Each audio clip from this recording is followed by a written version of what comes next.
പറഞ്ഞാൽ ഒരു ദരിദ്രരായ മാതാപിതാക്കളുടെ 2 പെൺമക്കളിൽ മൂത്തയാളായിട്ടാണ് ഞാൻ ജനിച്ചത്. ഇപ്പോൾ ഒരു കൂലിപ്പണിക്കാരനായിരുന്നു. അതുകൊണ്ട് തന്നെ ഞങ്ങളുടെ വീട്ടിലെ അവസ്ഥ വളരെ ദാരിദ്ര്യം നിറഞ്ഞതായിരുന്നു. അതുകൊണ്ട് തന്നെ എൻ്റെ ചെറുപ്പകാലം എല്ലാം ഞാൻ വളരെ തല കുമ്പിട്ടവളായിട്ടായിരുന്നു നടന്നത്. ഭാവിയെക്കുറിച്ച് ഞങ്ങൾക്ക് അങ്ങനെ ഒരു പ്രത്യാശയൊന്നുമില്ലായിരുന്നു. എൻ്റെ മാതാപിതാക്കൾക്ക് ഞാനെന്നും ഒരു മുള്ളായിരുന്നു. കാരണം എനിക്കൊരു സഹോദരിയാണുള്ളത്.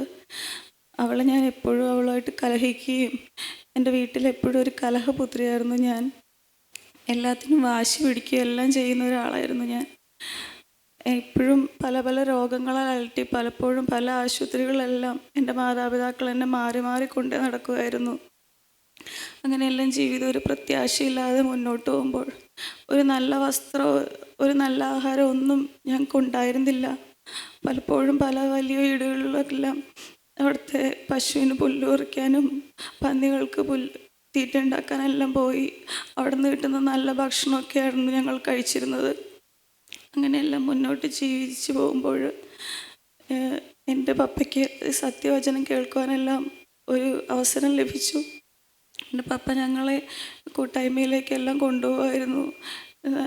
അന്ന് വണ്ടിക്കൂലിക്കൊന്നും കാശില്ലാതിരിക്കുമ്പോൾ അരി വാങ്ങിക്കാൻ വെച്ചിരിക്കുന്ന പൈസയെല്ലാം എടുത്ത് പപ്പ ഈ സുവിശേഷത്തിനെല്ലാം കൊണ്ടുപോകുമ്പോൾ ഞാൻ ചിന്തിച്ചിരുന്നു, എന്തിനാണ് ഇങ്ങനെയെല്ലാം ചെയ്യുന്നത്, അതിനെന്തെങ്കിലും ആഹാര സാധനങ്ങളൊക്കെ വാങ്ങി കഴിച്ചാൽ പോരെ എന്നെല്ലാം ചിന്തിച്ച് നടന്നൊരു കാലം ഉണ്ടായിരുന്നു. എന്നാൽ എൻ്റെ സ്വർഗത്തിലെ അപ്പൻ ആർക്കും കടക്കാരനല്ലാതിരുന്നതുകൊണ്ട് അവനതെല്ലാം കാണുന്നുണ്ടായിരുന്നു. എൻ്റെ 10ാം ക്ലാസ് വിദ്യാഭ്യാസം എല്ലാം കഴിഞ്ഞ് എനിക്ക് മുന്നോട്ട് പഠിക്കുവാനൊന്നും ഒരു നിവൃത്തിയില്ലാതെ ഞാൻ വിഷമിച്ചിരിക്കുന്ന കാലത്ത് എനിക്ക് ഈ സ്ഥാപനത്തിലേക്ക് കടന്നു വരുവാൻ ഒരു ഭാഗ്യം ലഭിച്ചു.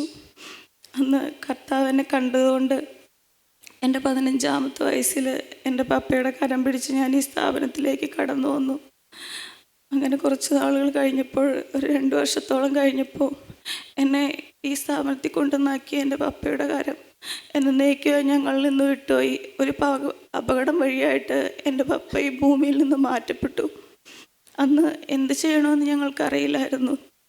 എൻ്റെ ജീവിതം വീണ്ടും നിരാശയിലേക്ക് കൂപ്പുകുത്തിപ്പോയി. ഇനി ഒരു ജീവിതം ഞങ്ങൾക്കുണ്ടാവില്ല എന്ന് ഞാൻ വിചാരിച്ചു.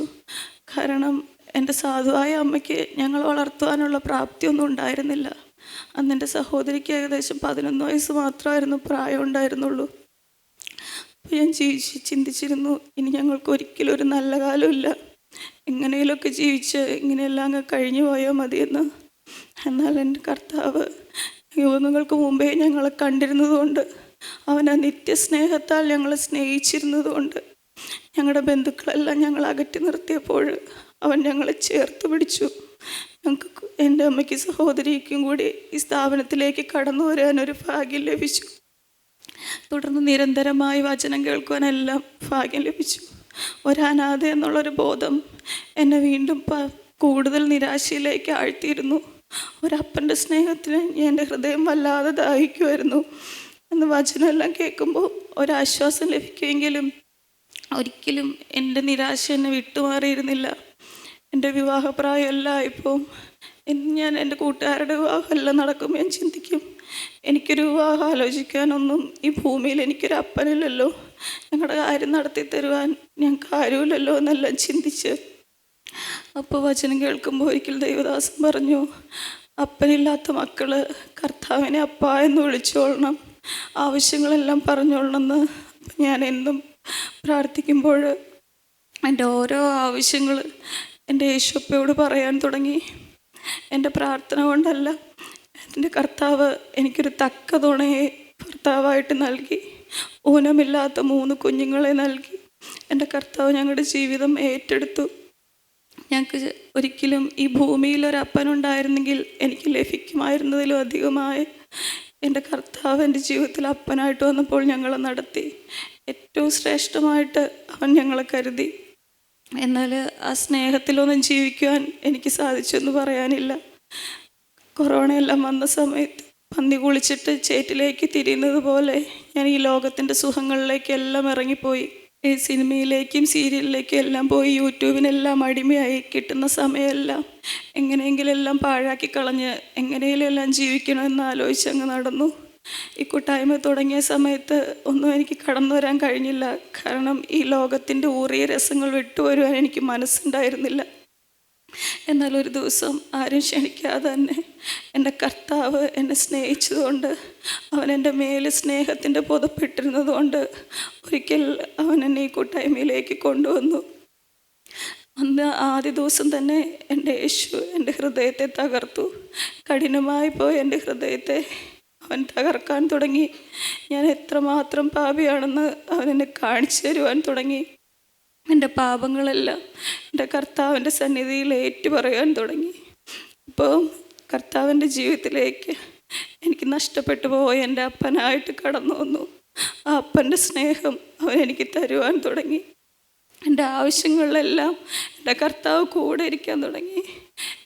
ഞങ്ങളുടെ രോഗാവസ്ഥകൾ യേശുവിൻ്റേതായി, എൻ്റെ ഭാരങ്ങൾ യേശുവിൻ്റേതായി, എൻ്റെ ഓരോ ആവശ്യങ്ങളും എൻ്റെ അപ്പൻ്റേതായി തീർന്നു. എല്ലാത്തിലും അവൻ കൂടെ ഇരുന്ന് കൈപിടിച്ച് വഴി നടത്തുന്നത് അനുഭവിപ്പാനുള്ള കൃപ ദൈവം തന്നു. എൻ്റെ ഭർത്താവിനാണെങ്കിലും കുറച്ച് നാളുകൾക്ക് മുമ്പ് ഒരു തലകറക്കവും ഛർദിയെല്ലാം വന്നു. കഠിനമായ തലകറക്കമായിരുന്നു. പലപ്പോഴും ഇടയ്ക്കിടയ്ക്ക് അങ്ങനെയെല്ലാം ഉണ്ടാകും. ഒരു പ്രാവശ്യം ഹോസ്പിറ്റലിൽ അഡ്മിറ്റായി. പല ഹോസ്പിറ്റലുകൾ മാറി എല്ലാം പോയി. അന്ന് അവസാനം ഡോക്ടർ പറഞ്ഞു, ഭർത്താവിൻ്റെ ചെവിയുടെ ഒരു പാട നഷ്ടപ്പെട്ടു പോയി, എത്രയും വേഗം ഒരു സർജറി ചെയ്ത് അത് അടച്ചാലേ ഈ രോഗം മാറുമെന്നുള്ളതെല്ലാം പറഞ്ഞു. എന്നാൽ കർത്താവ് ആ രോഗക്കിടക്കയിൽ ഞങ്ങൾക്ക് ആശ്വാസം തന്നു. ഒരു സർജറി ഇല്ലാതെ തന്നെ ഇപ്പം 8 മാസക്കാലമായി ഞങ്ങൾ ഒരു മനസ്സോടെ ഇന്നും പ്രാർത്ഥിക്കുമായിരുന്നു. കർത്താവെ, ആ ചെവിയുടെ ആ പാടയില്ലാത്ത സ്ഥാനത്ത് അപ്പൻ്റെ കരങ്ങ് വെച്ചോളണേ എന്ന്, ഒരു കുഴപ്പമില്ലാതെ ഒരിക്കലും അസുഖം തിരിച്ചു വരാതെ കർത്താവ് ഞങ്ങളെ വഴി നടത്തുന്നു. അതുപോലെ തന്നെ കർത്താവ് ഈയിടെയായിട്ടല്ല, എനിക്ക് ലോഡെന്ന് പറഞ്ഞ് കർത്താവ് കാണിച്ചു തരുന്നത് സമ്മതിക്കണമെന്ന് അങ്ങനെ ഒരു പ്രകൃതിയൊന്നും എനിക്കുണ്ടായിരുന്നില്ല. കുറച്ച് നാളുകൾക്ക് മുമ്പ് എൻ്റെ മനസ്സിൽ ചില നീരസങ്ങൾ ചില വ്യക്തികളോട് വന്നു. കർത്താവ് എന്നെ കാണിച്ചു തന്നു, ഈ നീരസം വെച്ചുകൊണ്ടൊന്നും ഒരിക്കലും ഒരു ക്രിസ്തീയ ജീവിതത്തിലേക്ക് സാധ്യമാവില്ല എന്ന്. എന്നാൽ എൻ്റെ താഴാൻ മനസ്സിലാത്ത എൻ്റെ ഹൃദയം പല ന്യായങ്ങൾ ഇങ്ങനെ പറഞ്ഞുകൊണ്ടേയിരുന്നു. നല്ലൊരു ദിവസം ഒരു വെള്ളിയാഴ്ച യോഗത്തിന് വന്നിരുന്നപ്പോൾ കർത്താവ് എന്നെ ആ പാപമെല്ലാം കാണിച്ചു തന്നപ്പോൾ ലോഡെന്ന് പറഞ്ഞ് താഴുവാൻ കർത്താവ് എനിക്ക് കൃപ തന്നു. ഞാൻ വീട്ടിൽ ചെന്നപ്പോൾ തന്നെ എൻ്റെ മനസ്സിൽ നീരസം വന്ന വ്യക്തികളെല്ലാം ഫോൺ വിളിക്കുവാനും അവരോടെല്ലാം ആത്മാർത്ഥമായ ക്ഷമ ചോദിക്കാനും കർത്താവ് കൃപ തന്നു. ആ സമയം തന്നെ എൻ്റെ യേശുവിൻ്റെ സ്നേഹം, എൻ്റെ ഉള്ളിൽ നിന്ന് മാറിപ്പോയ കർത്താവിൻ്റെ കൃപ തിരിച്ചു വരുന്നത് അനുഭവിക്കാൻ എനിക്ക് കൃപ ലഭിച്ചു. ഞാൻ ചിലപ്പോഴെല്ലാം ഇരുന്ന് എൻ്റെ ഏകാന്തതയിൽ എൻ്റെ കർത്താവിനോട് പറയാറുണ്ട്, അപ്പാ, ഈ ലോകത്തെ അനുഗ്രഹിക്കാൻ എന്നെ ഒന്ന് ചേർത്ത് നിർത്തുവാൻ എനിക്കൊരപ്പനില്ലല്ലോ എന്ന്. എന്നാൽ ഞാൻ അങ്ങനെ പറയുന്ന അവസരങ്ങളിലെല്ലാം സ്വർഗത്തിലെ അപ്പൻ അവൻ്റെ മാറോട് ചേർത്ത് നിർത്തുന്ന ആ സ്നേഹം തന്ന് എന്നെ അനുഗ്രഹിക്കുന്നത് ഞാൻ അറിയുന്നുണ്ട്. അതുപോലെ തന്നെ ഒരു കഴിവോ പ്രാപ്തിയോ ഒന്നുമില്ലാത്തൊരു വ്യക്തിയായിരുന്നു ഞാൻ. എൻ്റെ ജോലി സ്ഥാപനത്തിലാണെങ്കിലും പോകുമ്പോൾ ഞാൻ അർഹതയില്ലാത്തൊരു സ്ഥാനത്തിരുന്ന് ജോലി ചെയ്യുമ്പോൾ ഞാൻ എന്നും എൻ്റെ സീറ്റിലിരിക്കുന്നതിന് മുമ്പ് ഞാൻ പറയാറുണ്ട്, കർത്താവേ, ഈ സീറ്റിലിരിക്കുന്നത് ഒരു പൊട്ട കഴുതയാണ് കേട്ടോ. എൻ്റെ മുറിഞ്ഞ കരം എൻ്റെ കരത്തിന്മേലും എൻ്റെ തലമേലും ഞാൻ ചെയ്യുന്ന ഓരോ വർക്കിന്മേലും എൻ്റെ മോട്ടറിന്മേലും ടൂൾസിന്മേലെല്ലാം വെക്കണേ അപ്പാ എന്ന് പറഞ്ഞിട്ട് തുടങ്ങുമ്പോൾ അത്ഭുതകരമായ ഓരോ ദിവസവും എൻ്റെ കർത്താവിനെ നടത്തുന്നത് ഞാൻ അനുഭവിക്കുന്നു.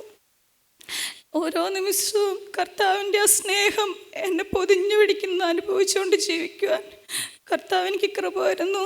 ഞാനൊരു കാലത്ത് ചിന്തിച്ചിരുന്നു, ഈ ക്രിസ്തീയ ജീവിതം എനിക്ക് പ്രയാസകരമായ കാര്യമാണെന്ന്. എന്നാൽ എനിക്കത് ദൈവം മനസ്സിലാക്കി തന്നു. എനിക്ക് ഈ ലോകത്തിലോടുള്ള ചെറിയ ഊറിയ രസങ്ങൾ എൻ്റെ ഉള്ളിലുള്ളത് കൊണ്ടാണ് ഈ ക്രിസ്തീയ ജീവിതം എനിക്ക് പ്രയാസമായി തോന്നുന്നത്. എന്നാൽ എൻ്റെ ഊറിയ രഹസ്യങ്ങളെ മാറി നിൽക്കേണ്ട സാഹചര്യങ്ങളിൽ നിന്ന് മാറി നിൽക്കുവാനും എല്ലാം കർത്താവ് കൃപ തന്നപ്പോൾ ക്രിസ്തീയ ജീവിതം, യേശുവിൻ്റെ കൂടെയുള്ള യാത്ര അവൻ എനിക്ക് ആനന്ദകരമാക്കി തരുന്നു. എൻ്റെ കർത്താവിൻ്റെ ക്രൂശിലെ യെശയ്യാവിൻ്റെ 53:3 പറയുന്നു, അവനെ കാണുന്നവർ മുഖം മറച്ചു കളയത്തക്കവണ്ണം അവൻ നിന്ദിതനായിരുന്നുവെന്ന്. ഞാൻ ആലോചിക്കാറുണ്ട്, കർത്താവേ, ഏറ്റവും ചൂത്തയായിരുന്ന എന്നെ, ഏറ്റവും പാപിയായിരുന്ന, പ്രത്യേകിച്ച് ഒരു കഴിവും പറയാനില്ലാതിരുന്ന എനിക്ക് വേണ്ടി നീ ഇത്രയേറെ നിന്നയേക്കാൻ, ഇത്രയേറെ സ്നേഹിപ്പാൻ ഞാൻ ആരാണപ്പാ എന്ന്. എന്നാൽ എൻ്റെ യേശു എൻ്റെ സകല ലംഘനങ്ങളെയും അവൻ മോചിച്ചു തന്ന് അവൻ്റെ മകളാക്കി എന്നെ സ്നേഹിച്ചു. ഒരപ്പൻ്റെ സ്നേഹം അതിന്ന് ഞാൻ ആവോളം അനുഭവിക്കുന്നു. ഒരിക്കലും ഈ സ്നേഹത്തിൽ നിന്നും പിന്മാറിപ്പോകാതെ അപ്പോസ്തലൻ ഫിലിപ്പിയർക്ക് എഴുതിയ ലേഖനത്തിൽ പറയുന്നത് പോലെ, ഒന്ന് ഞാൻ ചെയ്യുന്നു, പിമ്പിലുള്ളത് മറന്നും മുമ്പിലുള്ളത് ആഞ്ഞും കൊണ്ട് ക്രിസ്തേശുവിൽ ദൈവത്തിൻ്റെ പരമവിളിയുടെ വിരുദ്ധനായി ലാക്കിലേക്ക് ഓടുന്നുവെന്ന്. ആ ഒരു ഓട്ടം എനിക്കും ഓടണം. പക്ഷെ അതിനുള്ള പ്രാപ്തിയൊന്നും എനിക്കില്ല എന്നെനിക്കറിയാം. എന്നാൽ അവിടെയും പറയുന്നു, എന്നെ ശക്തനാക്കുന്നവൻ മുഖാന്തരം ഞാൻ സകലത്തിനും മതിയാകുന്നുവെന്ന്. എൻ്റെ ഓട്ടം ഓടുവാൻ എന്നെ ശക്തനാക്കുന്നവൻ മുഖാന്തരം ഞാൻ മതിയാകുന്നു. എൻ്റെ യേശുവിൻ്റെ കുരിശോളം എനിക്ക് ഓടി അണയണം. ഈ അനാഥയായിപ്പോയ എന്നെ, ഒരു പ്രാപ്തിയോ പ്രത്യേകിച്ച് കഴിവോ ഇല്ലാതിരുന്ന എന്നെ സ്നേഹിച്ച എൻ്റെ യേശുപ്പൻ്റെ അപ്പൻ്റെ സ്നേഹം തന്ന എൻ്റെ യേശുവിൻ്റെ പൊന്നുമാറോട് എനിക്ക് അണയണം. അതിനായി ആ സ്നേഹത്തിൽ നിന്ന് എന്നെ വേർപിരിക്കുവാൻ ഈ ലോകത്തിലെ ഒന്നും എനിക്ക് സാധ്യമല്ല എന്ന് ഞാൻ അറിയുന്നു. ആ സ്നേഹത്തിൽ എൻ്റെ അന്ത്യത്തോളം എനിക്ക് ജീവിക്കണം. അതിനായി നിങ്ങളെ എവരുടെയും പ്രാർത്ഥനയെ ചോദിക്കുന്നത് ദൈവത്തിരുനാമം മാത്രം മഹത്വപ്പെടുമാറാകട്ടെ.